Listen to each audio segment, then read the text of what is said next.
যিটো ঘটনা হৈছে এই ঘটনাটো খুব চিন্তাজনক আৰু দিন যিমানে বাঢ়ি গৈছে মানুহৰ চিন্তাও সিমানে বাঢ়িছে আৰু আমাৰ যিটো প্ৰভাৱিত অঞ্চল সিও বাঢ়ি যোৱাৰো সম্ভাৱনা আছে।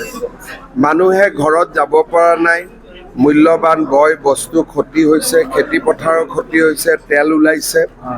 বিষয়টো ONGCয়ে নিশ্চিতভাৱে চিৰিয়াছলি ল'বই লাগিব। অহাকালি ৰাতিপুৱা মই হৰদীপ সিং পুৰীৰ লগতো কথা পাতিম, অইলৰ চেয়াৰমেনৰ লগতো কথা পাতিম আৰু দৰকাৰ হ'লে মই প্ৰধানমন্ত্ৰীৰ লগতো কথা পাতিম আৰু তেখেতসকলে বিষয়টোৰ পৰা কোনেও হাত এৰুৱাব নোৱাৰে। এনেকুৱা দুৰ্ঘটনা হৈ থাকিলে মানুহৰ শংকা বাঢ়িব আৰু মানুহেও এটা সময়ত ONGCক সহযোগিতা নকৰিব।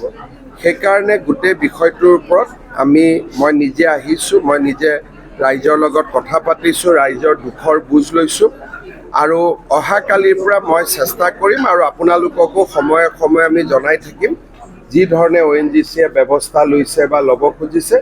স্থানীয় বিধায়ক আমাৰ মন্ত্ৰী বিমল বৰাকো মই দায়িত্ব দিম, তেওঁ যাতে ইয়াত আহি থাকে, ৰণোজ পেগু ইয়াত আহি থাকিব। আমি দুখৰ সময়ত মানুহৰ লগত ৰাইজৰ লগত থিয় হৈ থাকিম আৰু সকলো প্ৰকাৰৰ সহায় আমি আগবঢ়াম। ONGCয়ে শেহতীয়াকৈ যিগৰাকী CMD আছে আৰু ডাইৰেক্টৰ ইচ্ছা আছে তেখেত দুগৰাকীয়ে সম্পূৰ্ণ এটা অসমীয়া বিৰোধী নীতি তেওঁলোকে গ্ৰহণ কৰিছে, যাৰ পৰিপ্ৰেক্ষিততে ইয়াৰ পৰা প্ৰায় 2000 অসমীয়া বিষয়াত কেৱল ট্ৰান্সফাৰ কৰা হৈছে বাহিৰলৈ। আৰু সেই বিষয়বিলাক আজি যদি আমি প্ৰসংগটো বহলাই লওঁ তেতিয়াহ'লে এই মানুহখিনিৰ ক্ষতি হ'ব। বিষয়টো আজিৰ দিনত আমাৰ আটাইতকৈ ডাঙৰ কথা হ'ল যে গেছ আৰু তেল নিৰ্গমন বন্ধ হ'ব লাগে। এতিয়া যদি এই বিষয়টোৰ লগত আন আনুষংগিক বিষয়বিলাক গোটাই লওঁ তেতিয়াহ'লে এই বিষয়টো পিছ পৰি যাব। তেওঁলোকে কৈছে এক্সপাৰ্ট আনিছে, কিন্তু তেওঁলোকৰ লগত এইটো পৰ্যায়ত মই কথা পতাটো উচিত নহয়। মই ONGCৰ চেয়াৰমেনৰ লগত কথা পতাটো দৰকাৰ। অহাকালি ৰাতিপুৱা মই তেওঁৰ লগত কথা পাতিম, তেওঁৰ পৰা গোটেইখিনি খবৰো ল'ম। ইয়াতে যিসকল বিষয় আছে তেওঁলোকে মোক কি ক'ব নক'ব সেইটো মই শুনি লাভ নাই, গতিকে যিখিনি শুনিব লাগিব কাগজত শুনিব লাগিব। গতিকে অহাকালিৰ পৰা আপোনালোককো মই জনাই থাকিম আৰু বিষয়টো মোৰ নজৰত থাকিব, হায়েষ্ট প্ৰায়ৰিটিত থাকিব, অগ্ৰাধিকাৰত থাকিব।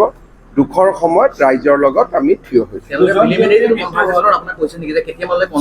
এতিয়া যিসকলে মোৰ লগত কথা পাতিছে তেওঁলোক কিমান পৰ্যায়ৰ মানুহটো ময়ো নাজানো, কিন্তু তেখেতসকলে এটা কথাই কৈছে যে অলপমান পজিটিভ চাইন হৈছে। কিন্তু এই কথাটো ইয়াতে মই শুনি লাভ নাই, কাৰণ ৰাইজৰ মাজতো তেওঁলোকে ক'বই যে পজিটিভ হৈ আছে বুলি।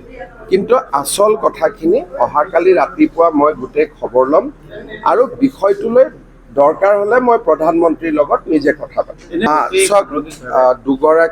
এগৰাকী মানুহ এতিয়াও হস্পিটেল বেমাৰ হৈ আছে, এগৰাকী হাৰ্ট এটেকত মৃত্যু হৈছে। গোটেই খবৰখিনি আমি লৈছোঁ। ONGCয়েও কৰিব, ৰাজ্য চৰকাৰেও সহায় কৰিব, সেইটো লৈ আমি চিন্তা কৰাৰ প্ৰয়োজন নাই। কিন্তু মৃতজনকটো ঘূৰাই আনিব নোৱাৰোঁ, কিন্তু পৰিয়ালটোৰ দুখৰ সময়ত আমি পৰিয়ালটোৰ লগত থিয় হৈ থাকিম। ব্যক্তিগত প্ৰতিষ্ঠান এটাক তাত দিয়াৰ অভিযোগ মোক দিছে আমাৰ SK পেট্ৰ বুলি, আৰু তেওঁলোকৰ গেলেকীতো আগতে এনেকুৱা ঘটনা হৈছিল বুলি ৰাইজে কৈছে। এই বিষয়টো আমি তদন্তৰ আওতাত আনিম। খেতি পথাৰৰ পৰা আদি কৰি গোটেই ক্ষতিপূৰণখিনি ব্যৱস্থা যিমান মানুহৰ ক্ষতি হৈছে আমি ক্ষতিপূৰণটো কৰিবই লাগিব। ৰাইজৰতো কোনো দোষ নাই। গতিকে খেতি পথাৰত কাৰোবাৰ খেতি হৈছে, কাৰোবাৰ ঘৰ অসুবিধাত পৰিছে, কাৰোবাৰ কিতাপ পত্ৰ নোহোৱা হৈছে, কোনোবাৰ পোহনীয়া জন্তুৰ মৃত্যু হৈছে। গতিকে এই 350 পৰিয়ালৰ য'ত যেনেকৈ ক্ষতি হৈছে আমি বহুত ক্ষতিটো পূৰাব নোৱাৰোঁ। কোনোবা মৃত্যু হ'ল তেওঁকতো ঘূৰাই আনিব নোৱাৰোঁ, কিন্তু যিমানখিনি আৰ্থিকভাৱে আমি সহায় কৰিব পাৰিম আমি নিশ্চিতভাৱে কৰিম। মই DCৰ লগত কথা পাতিম, তেওঁ যদি পৰীক্ষাৰ কিবা ৰিচিডিউলো কৰিব লাগে, এই ল'ৰা ছোৱালীখিনিৰ কাৰণে স্পেচিয়েলি পৰীক্ষা পাতিব লাগে, কালিৰ পৰা আপোনালোকে গোটেই পৰিৱৰ্তনখিনি দেখা পাব। ONGCয়ে বিগত সময়ছোৱাত তেওঁলোকে মনোবলীভাৱে কাম কৰে আৰু সকলো বিচাৰে যে মুখ্যমন্ত্ৰীৰ হস্তক্ষেপ হ'ব লাগে, যাতে ONGCয়ে অনাগত দিনত তেওঁলোকে যিটো মনে বিচাৰে এই বিপদটোৰ পৰা ৰক্ষা কৰোঁ। তাৰপিছত শিৱসাগৰত আহিলে আপোনালোকৰ লগত ONGCৰ বিষয়ে কথা পাতিম। CSR ফাণ্ডটোৰ কথাও আপুনি এবাৰ মুখ্যমন্ত্ৰীৰ হস্তক্ষেপ আজি বিচাৰিছে। আজিৰ যিটো সময়ৰ প্ৰত্যাহ্বান এইটো পাৰ কৰি লওঁ কাৰণ মানুহখিনিক দেখিলে মনটো বেয়া লগা হৈ আছে, তেওঁলোক খুব কষ্টত আছে।